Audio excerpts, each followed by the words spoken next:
नमस्कार दोस्तों, फिर से आप सभी का स्वागत है हमारे YouTube channel soft study class में। तो आज हम क्लास 12 के व्यष्टि अर्थशास्त्र का दूसरा पार्ट पढ़ेंगे, उपभोक्ता के व्यवहार का सिद्धांत। तो जो ये उपभोक्ता के व्यवहार का सिद्धांत है, ये बहुत इंपॉर्टेंट पार्ट है। तो इससे जो फर्स्ट टॉपिक बनता है हमारा उपयोगिता, टॉपिक बनता है उपयोगिता से। ठीक है, तो उपयोगिता किसे कहते हैं, उपयोगिता कितने प्रकार की होती है, ठीक है, ये इस पार्ट से टॉपिक बनता है। तो फर्स्ट टॉपिक बनता है उपयोगिता। उपयोगिता किसे कहते हैं? तो सिंपली उपयोगिता वस्तुओं की वह गुण होता है या वस्तुओं की वो शक्ति होती है जिससे हम अपनी आवश्यकता की संतुष्टि करते हैं, उसे कहते हैं हम उपयोगिता। और ये उपयोगिता है वो दो प्रकार की होती है, कुल उपयोगिता और सीमांत उपयोगिता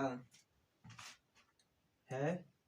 उपयोगिता, तो कुल उपयोगिता का मतलब होता है कि जब हम सभी इकाइयों का उपभोग करते हैं तो उनसे प्राप्त उपयोगिता के कुल योग को हम कहते हैं कुल उपयोगिता। ठीक है, जैसे कोई व्यक्ति है, उसके पास है 5 टॉफी। ठीक है, सपोज दैट उस व्यक्ति के पास 5 टॉफी है, 1 2 3 4 और 5 टॉफी उस व्यक्ति के पास है। और कुल उपयोगिता कहती है कि जब हम सभी इकाइयों का उपभोग एक साथ करते हैं तो उनसे प्राप्त उपयोगिता के कुल योग को हम कहते हैं कुल उपयोगिता। ठीक है, वह व्यक्ति पहले एक टॉफी को खाता है, फिर दूसरी टॉफी खाता है, फिर तीसरी खाता है, फिर चौथी खाता है और फिर पांचवी खाता है। इन सारी टॉफी एक साथ खाने के बाद उस व्यक्ति को जो प्राप्त उपयोगिता हुई होगी उसके कुल योग को हम कहते हैं कुल उपयोगिता। ठीक है, दूसरी उपयोगिता हमारे पास है सीमांत उपयोगिता। तो सीमांत उपयोगिता का मतलब होता है कि जब हम एक से अतिरिक्त इकाइयों का उपभोग करते हैं तो उनके बीच के अंतर को हम कहते हैं सीमांत उपयोगिता। जैसे उस व्यक्ति के पास है 5 toffee, 1 toffee, 2 toffee, 3 toffee, 4 toffee और 5 टॉफी। तो ठीक है, तो सीमांत उपयोगिता कहता है कि जब हम एक से अतिरिक्त इकाइयों का उपभोग करते हैं तो उनके बीच के अंतर को हम कहते हैं सीमांत उपयोगिता। ठीक है, जैसे उस व्यक्ति ने पहले एक टॉफी खाई, फिर दूसरी टॉफी खाई, इन दोनों टॉफी को खाने के बाद इन दोनों के बीच में जो अंतर आता है उसे ही हम सीमांत उपयोगिता कहते हैं। ठीक है, तो दूसरा टॉपिक हमारा बनता है सीमांत उपयोगिता ह्रास नियम से आप क्या समझते हैं। ठीक है, जो ये सीमांत उपयोगिता ह्रास नियम है, इस नियम का सबसे पहले प्रतिपादन किया था H.H. गोसेन ने। प्रतिपादन किया था H.H. गोसेन ने, सबसे पहले प्रतिपादन किया था H.H. गोसेन ने। परंतु इस सीमांत उपयोगिता ह्रास नियम का व्याख्या की श्रेय दिया जाता है मार्शल को। दिया जाता है किसको? मार्शल को। ठीक है, सीमांत उपयोगिता ह्रास नियम का प्रतिपादन किया था H.H. गोसेन ने, और परंतु इस सीमांत उपयोगिता ह्रास नियम की व्याख्या का श्रेय दिया जाता है मार्शल को। दिया जाता है मार्शल को। तो ठीक है, तो जो ये सीमांत उपयोगिता ह्रास नियम, तो सिंपली जो सीमांत उपयोगिता ह्रास नियम है वो कहता है जब किसी विशेष वस्तु की मात्रा में वृद्धि होने पर उससे मिलने वाले सीमांत उपयोगिता में कमी आ जाती है, इसे कहते हैं हम सीमांत उपयोगिता ह्रास नियम। ठीक है, ये कह रहा है कि जब किसी विशेष वस्तु की मात्रा में वृद्धि होने पर उससे मिलने वाले सीमांत उपयोगिता में कमी आ जाती है, उसे कहते हैं सीमांत उपयोगिता।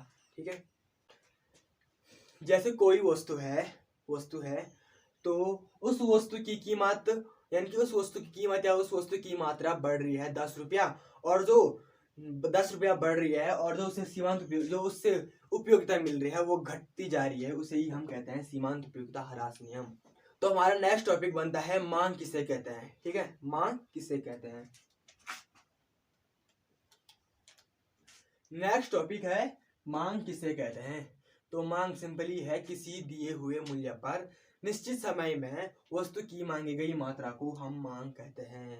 तो जैसे कोई वस्तु है, उसका मूल्य है 20 रुपया, तो जो ये मांग कहता है कि किसी दिए हुए मूल्य पर निश्चित समय में वस्तु की मांगी गई मात्रा को हम मांग कहते हैं। ठीक है, यह 20 रुपया वस्तु की मात्रा है, तो इस 20 रुपया पर कितनी वस्तु की मात्रा मांगी जाती है उसे ही हम कहते हैं मांग।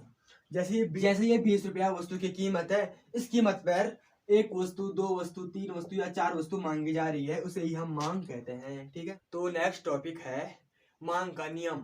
मांग का नियम से आप क्या समझते हैं। ठीक है, तो नेक्स्ट टॉपिक है मांग के नियम से आप क्या समझते हैं। चौथा नेक्स्ट है मांग का नियम। तो ये मांग का नियम कहता है कि जब किसी वस्तु की कीमत में वृद्धि होने पर उसके मांग में कमी आ जाती है और वस्तु की कीमत में कमी आ जाने पर मांग में वृद्धि हो जाती है, यही मांग का नियम कहता है। जैसे ये कोई एक्स वस्तु है, ये है वस्तु की कीमत और ये है वस्तु की मांग। तो वो वस्तु कुछ भी हो सकती है, 1 2 3 4, ये 4 वस्तु है और वस्तु की कीमत है, जो वस्तु की कीमत है वो 25 रुपया है और वस्तु की मांग की जा रही है। जब वस्तु की कीमत 25 है तो वस्तु की मांग की जा रही है 2, और जब वस्तु की कीमत 20 आई तो वस्तु की मांग की गई है 4 की, और जब वस्तु की कीमत 15 आई तो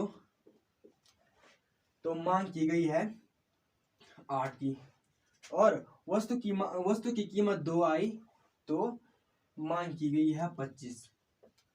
तो ये मांग का नियम कहता है कि जब किसी वस्तु की कीमत में वृद्धि होने पर मांग में कमी आ जाती है और वस्तु की कीमत में कमी आ जाने पर मांग में वृद्धि आ जाती है। देख सकते हैं आप देख सकते हैं यहाँ पे वस्तु की कीमत थी 25 तो वस्तु की मांग की गई 2, और जब वस्तु की कीमत 20 आई तो वस्तु की मांग की गई 4, और लास्ट में जब वस्तु की कीमत 2 रुपया हुई तो वस्तु की मांग, तो ये मांग का नियम। तो नेक्स्ट टॉपिक बनता है हमारा पूरक वस्तु और स्थापनान वस्तुएं किसे कहते हैं।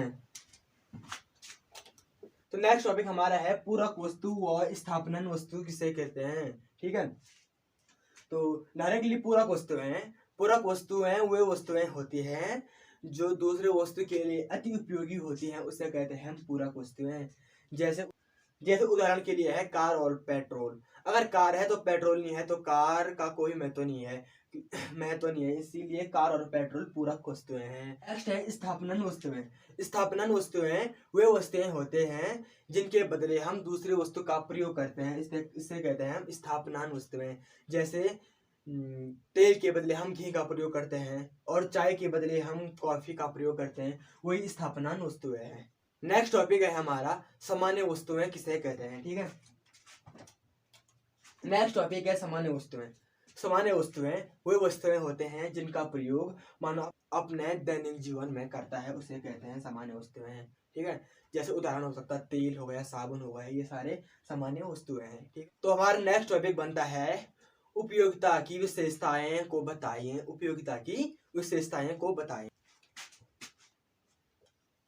नेक्स्ट टॉपिक है उपयोगिता की विशेषताओं को समझाए।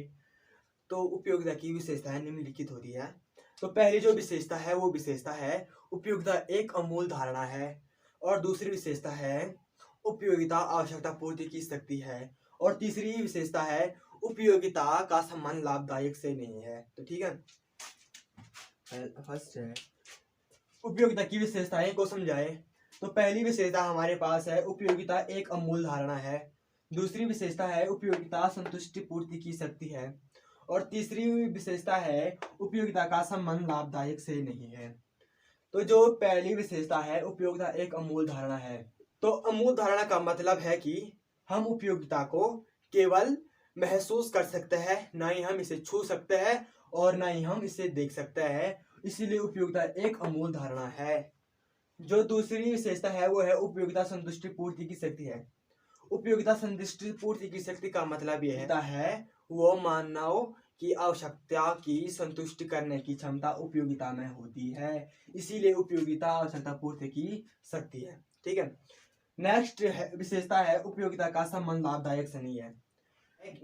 उपयोगिता का संबंध लाभदायक से इसलिए नहीं है क्योंकि जो व्यक्ति होता है वो हानिकारक और लाभदायक दोनों प्रकार की वस्तुओं में अपनी आवश्यकता ढूंढता है। जैसे गुटखा, सिगरेट, दारू, ये सारे हानिकारक वस्तुएं हैं, फिर भी जो व्यक्ति है वो इन सारे वस्तुओं में अपनी लाभदायक ढूंढता है, यही इसीलिए उपयोगिता का संबंध लाभदायक से नहीं है। तो नेक्स्ट टॉपिक हमारा बनता है उदासीनता वक्र किसे कहते हैं और उदासीनता वक्र की विशेषताओं को समझाएं। ठीक है, नेक्स्ट है उदासीनता वक्र किसे कहते हैं, वो उदासीनता वक्र किसे कहते हैं, वह विशेषता को समझाइए। तो सिंपली उदासीनता वक्र किसे कहते हैं? सिंपली उदासीनता वक्र दो वस्तुओं के सहयोग को बताता है जहां पर उपभोक्ता को समान संतुष्टि मिलती है, उसे हम उदासीनता वक्र कहते हैं। जैसे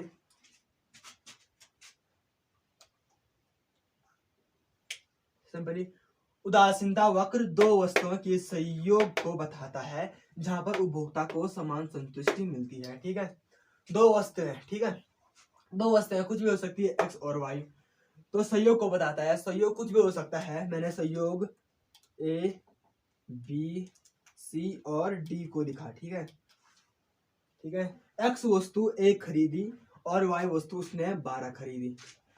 फिर उपभोक्ता ने एक्स वस्तु 2 खरीदी और वाई वस्तु उसने 9 खरीदी। ठीक है, फिर उपभोक्ता ने एक्स वस्तु को 3 खरीदी और वाई वस्तु को उसने खरीदी 6। ठीक है, फिर उपभोक्ता ने एक्स वस्तु को 4 खरीदी और वाई वस्तु को 3। तो यहाँ पर भी उपभोक्ता को समान संतुष्टि मिल रही है और यहाँ पर भी समान संतुष्टि, यहाँ पर भी समान संतुष्टि मिल रही है। ठीक है, समान संतुष्टि इसलिए मिल रही है क्योंकि उदासीनता वक्र दो वस्तुओं के सहयोग को बताता है जहां पर उपभोक्ता को समान संतुष्टि मिलती है।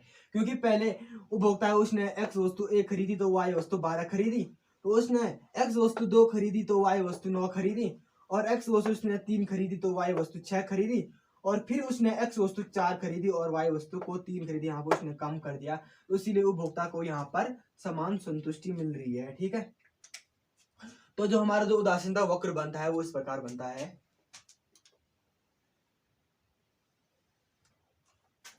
यहाँ पर x वस्तुएं होती है और ये होती है y वस्तुएं। ठीक है, यहाँ पर 0, तो x वस्तुएं हमारे पास है 1 2 3 4। x वस्तु है 1 2 3 और 4 हमारे पास x वस्तु है, और जो y वस्तु है वो हमारे पास लास्ट सबसे ज्यादा 12 है। तो यहाँ पे हम करते हैं दो दुकानदार बनाते हैं, 2 4 6 8 10 और 12। ठीक है, 12। तो ठीक है, जब उसने x वस्तु 1 खरीदी तो उसने y वस्तु 12 खरीदी। ठीक है, x वस्तु 1 खरीदी तो y वस्तु उसने 12 खरीदी। ठीक है, 12। फिर उसने x वस्तु 2 खरीदी तो y वस्तु को 9 खरीदी। ठीक है, 9 थोड़ा 10 से थोड़ा नीचे होगा 9 यहाँ पे, तो उसने 2 वस्तु। ठीक है, फिर उसने एक्स वस्तु 3 खरीदी और वाई वस्तु को उसने 6 खरीदी, तो वाई वस्तु 6 खरीदी और एक्स वस्तु उसने 3 खरीदी। ठीक है, फिर उसने एक्स वस्तु 4 खरीदी और वाई वस्तु 3 खरीदी, फिर उसने 3 खरीदी 2 के डायरेक्ट ऊपर पे, और वाई एक्स वस्तु उसने 4 खरीदी। ठीक है, फिर हम बनाते हैं उदासीनता वक्र को।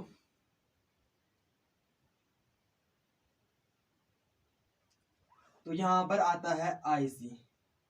ठीक है, और ये A है, ये B और ये C और ये है D। ठीक है, D, ये A B C D और। ठीक है, तो ये IC का मतलब होता है इंडिफरेंस कर्व। ठीक है, तो जो उदासीनता वक्र है, उदासीनता वक्र कहता है, उदासीनता वक्र दो वस्तुओं के सहयोग को बताता है जहां पर उपभोक्ता को समान संतुष्टि मिलती है, उसे ही हम उदासीनता वक्र कहते हैं। ठीक है, और उदासीनता वक्र की विशेषताएं वक्र है, उदासीनता वक्र की विशेषताएं निम्नलिखित होती है।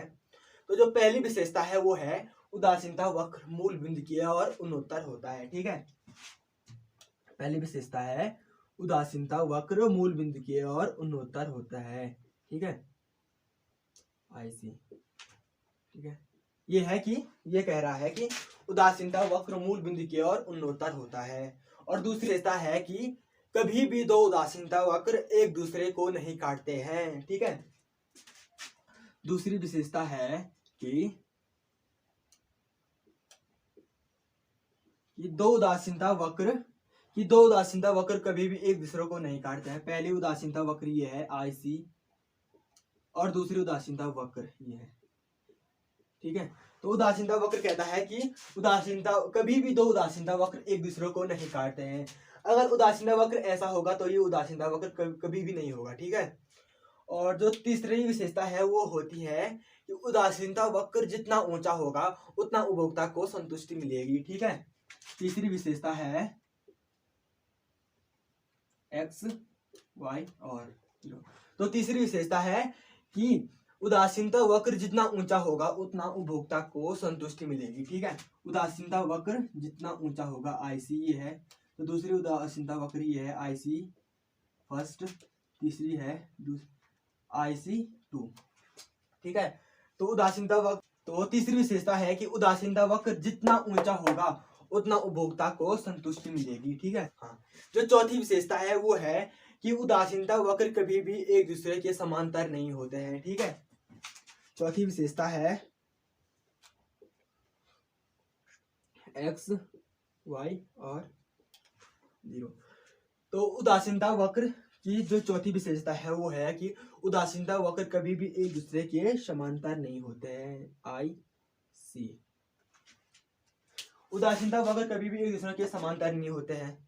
और जो पांचवी विशेषता है वो है कि उदासीनता वक्र कभी भी x अक्ष को स्पष्ट नहीं करता है। ठीक है, पांचवी विशेषता है x y और जीरो। पांचवी विशेषता है कि जो उदासीनता वक्र है वो कभी भी x अक्ष को स्पष्ट नहीं करता है। ठीक है, IC। ठीक है, यही उदासीनता वक्र की विशेषताएं हैं। ठीक है, तो नेक्स्ट टॉपिक हमारा बनता है मान की लोच किसे कहते हैं और मान की लोच के प्रकार को बताइए। ठीक है, नेक्स्ट टॉपिक बनता है बताइए। ठीक है, तो मान की लोच का मतलब होता है खिंचाव हुआ या तनाव हुआ, उसे लोच कहते हैं। मान की लोच का मतलब ये होता है कि वस्तु की कीमत में प्रतिशत परिवर्तन होने पर उसके मांग में भी प्रतिशत परिवर्तन होता है, उसे मांग की लोच कहते हैं। ठीक है, जैसे ये x है, ये y है और ये यहाँ पे जीरो है। ठीक है, तो मांग की लोच कहता है कि वस्तु की कीमत में प्रतिशत परिवर्तन होने पर मांग में भी प्रतिशत परिवर्तन होता है, उसे मांग की लोच कहते हैं। ठीक है, ये है D, यहाँ पे ये D का मतलब होता है डिमांड। ठीक है, यहाँ पे प्राइस है और यहाँ पे X1 और यहाँ पे P1 और ये होता है यहाँ पे, और ये यहाँ पे X2। ठीक है, यहाँ पे कीमत 7% का वृद्धि हो रही है और यहाँ भी मांग में भी 7% की वृद्धि हो रही है। तो मांग की लोच कहता है कि वस्तु की कीमत में प्रतिशत परिवर्तन होने पर मांग में भी प्रतिशत परिवर्तन होता है, उसे कहते हैं मांग की लोच। जैसे यहाँ पे कीमत में 7% का परिवर्तन हो रहा है तो मांग में भी 7% का परिवर्तन हो रहा है, इसे हम मांग की लोच कहते हैं। ठीक है, मांग की लोच के प्रकार 5 प्रकार होते हैं। पहला जो प्रकार है वो है पूर्णतः लोचदार मांग, दूसरा है अत्यधिक लोचदार मांग और तीसरा है चौथा है वो है बेलोचदार मांग और जो पांचवा है अंतिम वो है पूर्णतः बेलोचदार मांग। ठीक है, और जो पहला है वो है तो पूर्णतः लोचदार मांग का चित्र इस प्रकार बनता है।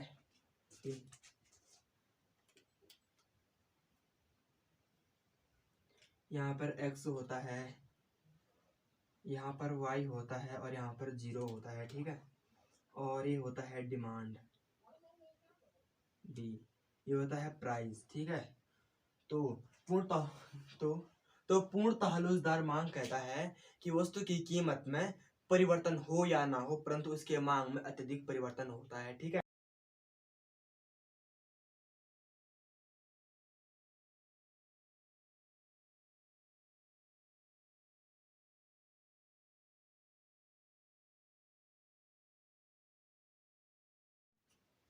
पूर्णतः लोचदार मांग कहता है कि वस्तु की कीमत में परिवर्तन होने पर मांग में अत्यधिक परिवर्तन होता है। ठीक है, यहाँ पर जो वस्तु की कीमत है वो कभी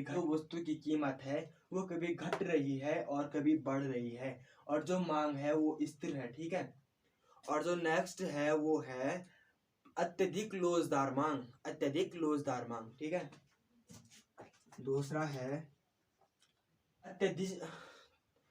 अत्यधिक लोचदार मांग का मतलब ये होता है कि वस्तु की कीमत की तुलना में मांग में ज्यादा परिवर्तन होता है, यानी कि वस्तु की कीमत में कम परिवर्तन होता है और मांग में ज्यादा परिवर्तन होता है, इसे कहते हैं लोचदार मांग। और जो लोचदार मांग है उसका चित्र इस प्रकार बनता है, ये होता है यहाँ पर x, ये होता है y, यहाँ पर 0। ठीक है, तो अत्यधिक लोचदार मांग कहता है कि वस्तु की कीमत में कम परिवर्तन होता है और मांग में ज्यादा परिवर्तन होता है। ठीक है, तो ये है डिमांड डी, और यहाँ पे है हमारा प्राइस।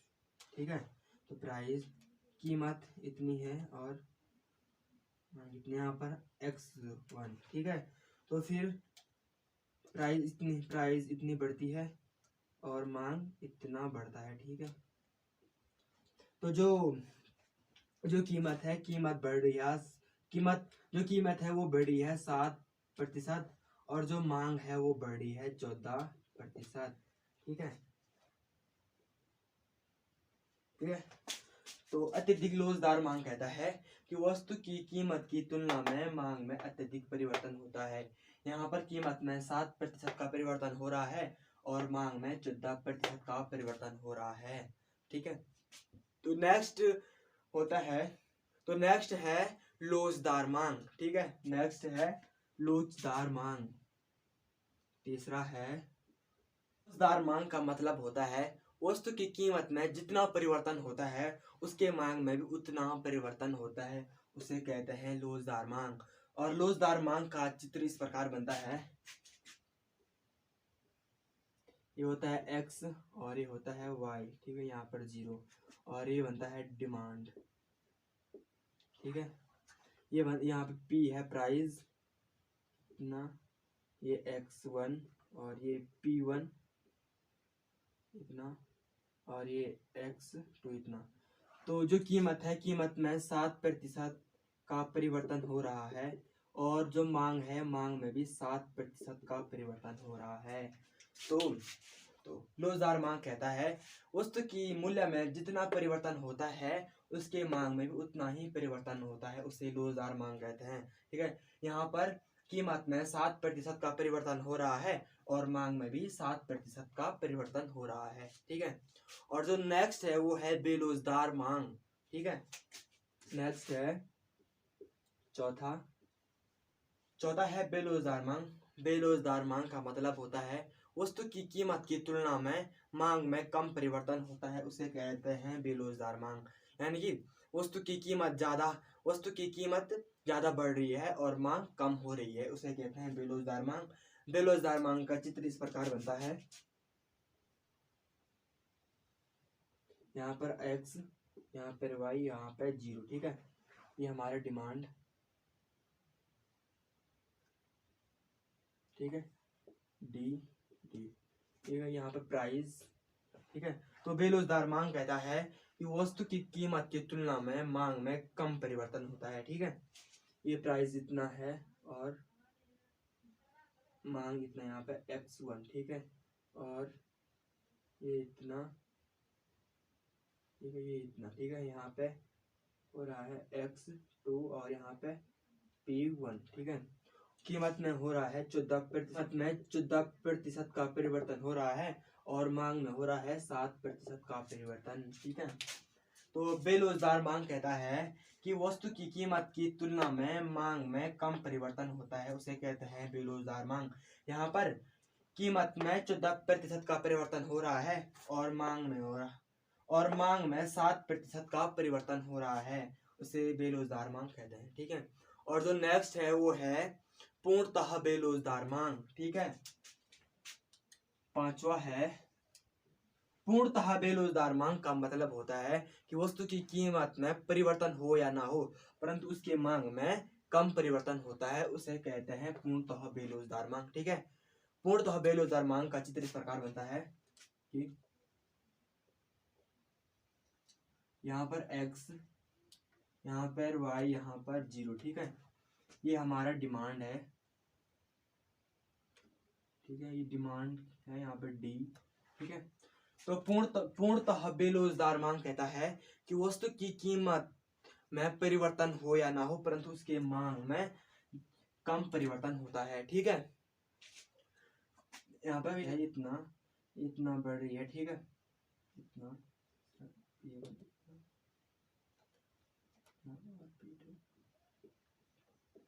ठीक है। तो यहाँ पर तो जो वस्तु की कीमत है, कीमत तो स्थिर है, परंतु जो मांग है, मांग कभी घट रही है और कभी बढ़ रही है, ठीक है। ये पूर्णतः बेरोजगार मांग है। और नेक्स्ट टॉपिक हमारा बनता है सीमांत उपयोगिता और कुल उपयोगिता को सारणी द्वारा समझाइए। नेक्स्ट टॉपिक है हमारा कुल उपयोगिता व सीमांत उपयोगिता को चित्र द्वारा समझाइए, ठीक है। तो कुल उपयोगिता का मतलब होता है जब हम सभी इकाइयों का उपभोग करते हैं तो उनसे प्राप्त उपयोगिता के कुल योग को हम कहते हैं कुल उपयोगिता, ठीक है। तो पहले हम निकालते हैं कुल उपयोगिता को, ठीक है। तो ठीक है, हम निकाल रहे हैं कुल उपयोगिता को, ठीक है। तो पहला कॉलम हमारा बनता है वस्तु की इकाई, और दूसरा कॉलम बनता है प्राप्त उपयोगिता का, और तीसरा कॉलम बनता है कुल उपयोगिता का, ठीक है।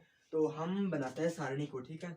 तो जो वस्तु की इकाई है वो है 1 2 3 4 5 6 और 7, ठीक है। तो हम प्राप्त उपयोगिता को करते हैं, ठीक है। तो जब हमारी वस्तु की इकाई 1 थी तो प्राप्त उपयोगिता हमारी 8 थी, ठीक है। जब वस्तु की इकाई 2 थी तो प्राप्त उपयोगिता हमारी थी 6, ठीक है। जब वस्तु की इकाई 3 थी तो प्राप्त उपयोगिता हमारी थी 4, ठीक है। जब वस्तु की इकाई 4 थी तो प्राप्त उपयोगिता हमारी थी 2। जब वस्तु की इकाई 5 थी तो प्राप्त उपयोगिता हमारी थी 1, ठीक है। जब वस्तु की इकाई 6 थी तो हमारी प्राप्त उपयोगिता थी 0। और जब वस्तु की इकाई 7 थी तो प्राप्त उपयोगिता हमारी थी -1, तो ठीक है। तो हम निकालते हैं कुल उपयोगिता। तो कुल उपयोगिता कहता है कि जब हम सभी इकाइयों का उपभोग करते हैं तो उनसे प्राप्त उपयोगिता के कुल योग को हम कहते हैं कुल उपयोगिता, ठीक है। हम इन सब को जोड़ते हैं, ठीक है। तो पहला हमारा प्राप्त उपयोगिता 8 थी तो कुल उपयोगिता भी हमारी 8 आएगी, ठीक है। और कुल उपयोगिता हमारे पास 8 है और प्राप्त उपयोगिता 6 है, तो हम 8 और 6 को जोड़ेंगे तो हमारा आएगा 8 और 6 14, ठीक है। नेक्स्ट हमारा कुल उपयोगिता 14 है तो प्राप्त उपयोगिता हमारे पास 4 है, तो हम कुल उपयोगिता 14 और 4 को जोड़ेंगे तो 14 और 4 हमारा आएगा 18, ठीक है। तो कुल उपयोगिता हमारे पास 18 है और प्राप्त उपयोगिता 2 है, तो हम कुल उपयोगिता 18 और 2 को जोड़ेंगे तो हमारा आएगा 18 और 2 20, ठीक है। और हमारा कुल उपयोगिता 20 है और प्राप्त उपयोगिता 1 है, तो हम 20 और 1 को जोड़ेंगे तो आएगा 21। तो कुल उपयोगिता 21 है और प्राप्त उपयोगिता 0 है, तो हम कुल उपयोगिता 21 और 0 को जोड़ेंगे तो 21 आएगा। और प्राप्त उपयोगिता -1 है, तो हम कुल उपयोगिता 21 में से प्राप्त उपयोगिता 1 को घटाएंगे तो हमारा आएगा 20, ठीक है। ये तो हमारा बना कुल उपयोगिता, ठीक है। और अब हम बनाते हैं सीमांत उपयोगिता की सारणी, ठीक है। पहला कॉलम हमारा बनता है वस्तु की इकाई, दूसरा कॉलम बनता है सीमांत उपयोगिता और तीसरा कॉलम बनता है कुल उपयोगिता का, ठीक है।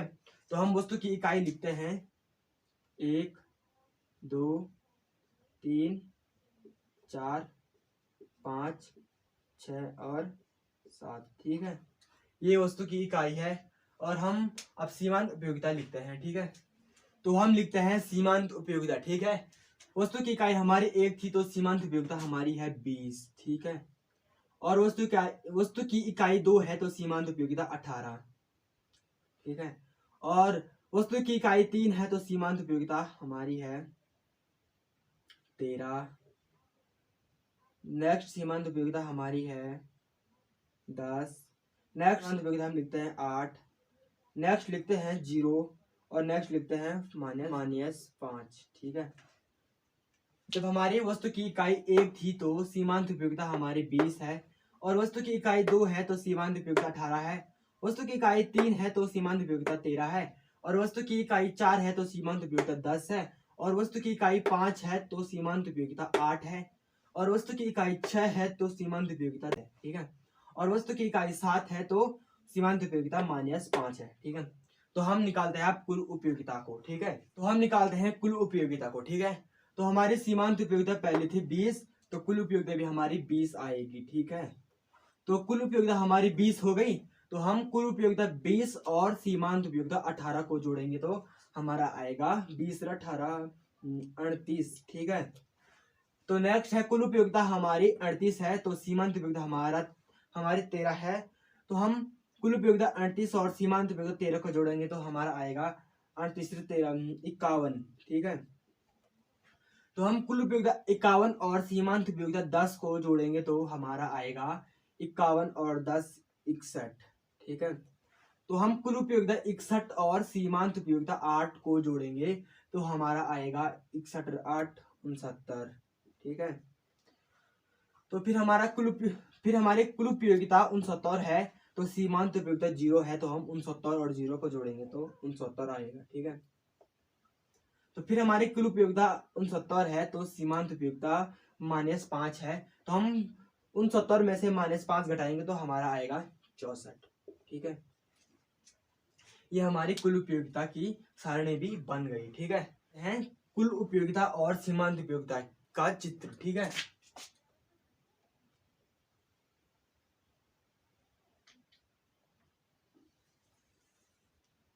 यहाँ पर x और यहाँ पर y। ठीक है, यहाँ लिखते हैं हम वस्तु की इकाई और यहाँ लिखते हैं हम सीमांत उपयोगिता और कुल उपयोगिता को। ठीक है, यहाँ लिखते हैं वस्तु की इकाई, जो वस्तु की इकाई है वो 7 तक इकाई है। ठीक है, पहले हम लिखते हैं यहाँ पे 0, यहाँ पे लिखते हैं 1, यहाँ पे लिखते हैं 2, यहाँ पे लिखते हैं 3, यहाँ पे 4, यहाँ पे 5, यहाँ पे 6 और यहाँ पे 7। ठीक है, तो अब हम लिखते हैं कुल उपयोगिता और सीमांत उपयोगिता को। ठीक है, तो लिखते हैं हम, तो यहाँ सबसे ज्यादा है 69, तो हम बनाते हैं 5 5 का अंतर। ठीक है, यहाँ लिखते हैं -5, तो यहाँ हम लिखते हैं 5 10 15 20 25 30 35 40 45 50 55 60 65 70। ठीक है, तो हम बनाते हैं, पहले हम बनाते हैं कुल उपयोगिता को। ठीक है, पहले हम बनाते हैं कुल उपयोगिता। जब वस्तु की इकाई 1 थी तो कुल उपयोगिता हमारे पास 20 थी, तो वस्तु की इकाई 1 थी तो कुल उपयोगिता थी 20, तो ठीक 20 के सामने पे 1 के ऊपर। ठीक है, यहाँ पे। ठीक है, जब वस्तु की इकाई 2 थी तो कुल उपयोगिता हमारे पास थी 38, तो वस्तु की इकाई 2 थी तो कुल उपयोगिता हमारे पास 38 थी, 35 के थोड़ा ऊपर। ठीक है, 35 के थोड़ा सा ऊपर पे यहाँ पे।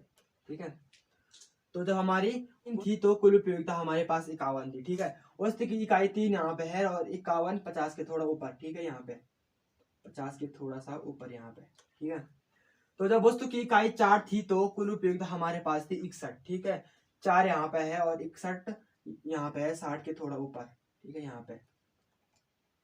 ठीक है, और जब वस्तु की इकाई 5 थी तो कुल उपयोगिता थी हमारे पास 69। ठीक है, 5 यहाँ पे है और 69 यहाँ पे, 70 के थोड़ा सा नीचे पे यहाँ पे।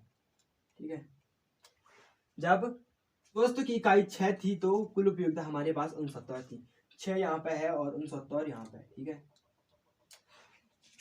जब वस्तु की इकाई हमारे पास 7 थी तो कुल उपयोगिता हमारे पास थी 64। ठीक है, 7 यहाँ पे है और 64 यहाँ पे, थोड़ा 65 के थोड़ा नीचे यहाँ पे। ठीक है, तो अब हम इनको मिलाते हैं, कुल उपयोगिता को मिलाते हैं। ठीक है, तो ये बन गई हमारी कुल उपयोगिता। ठीक है, और अब हम बनाते हैं सीमांत उपयोगिता को। ठीक है, तो सीमांत उपयोगिता हम बनाते हैं, जब वस्तु की इकाई 1 थी तो सीमांत उपयोगिता हमारी 20 थी, 20 यहाँ पे। ठीक है, जब वस्तु की इकाई 2 थी तो सीमांत उपयोगिता 18 थी, 20 से थोड़ा सा नीचे यहाँ पे।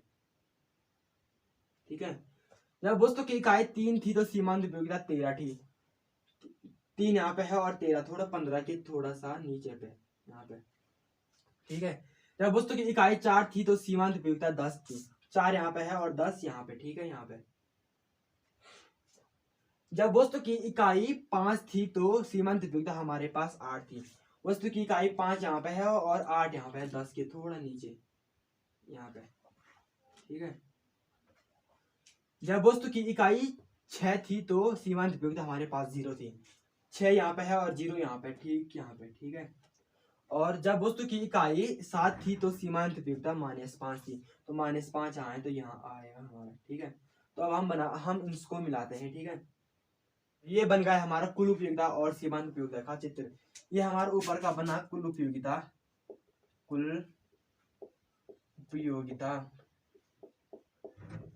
ठीक है। और ये वाला बना हमारा सीमांत उपयोगिता, ठीक है। इस क्वेश्चन से एक टाइप का क्वेश्चन ऐसा बनता है कि जब सीमांत उपयोगिता 0 होती है तो कुल उपयोगिता क्या होती है, ठीक है। तो जब सीमांत उपयोगिता 0 हो रही है तो कुल उपयोगिता क्या हो रही है, स्थिर, ठीक है। क्वेश्चन बनेगा तो सीमांत उपयोगिता 0 होती है तो कुल उपयोगिता क्या होगी, तो कुल उपयोगिता होगी स्थिर, ठीक है। यहाँ पर कुल उपयोगिता हो रही है स्थिर और सीमांत उपयोगिता यहाँ पर 0 हो रही है, ठीक है। ये क्वेश्चन हमारा सॉल्व होता है। तो आज के लिए इतना ही। तो वीडियो अगर पसंद आई होगी तो वीडियो को लाइक, कमेंट, शेयर जरूर करें। तो धन्यवाद।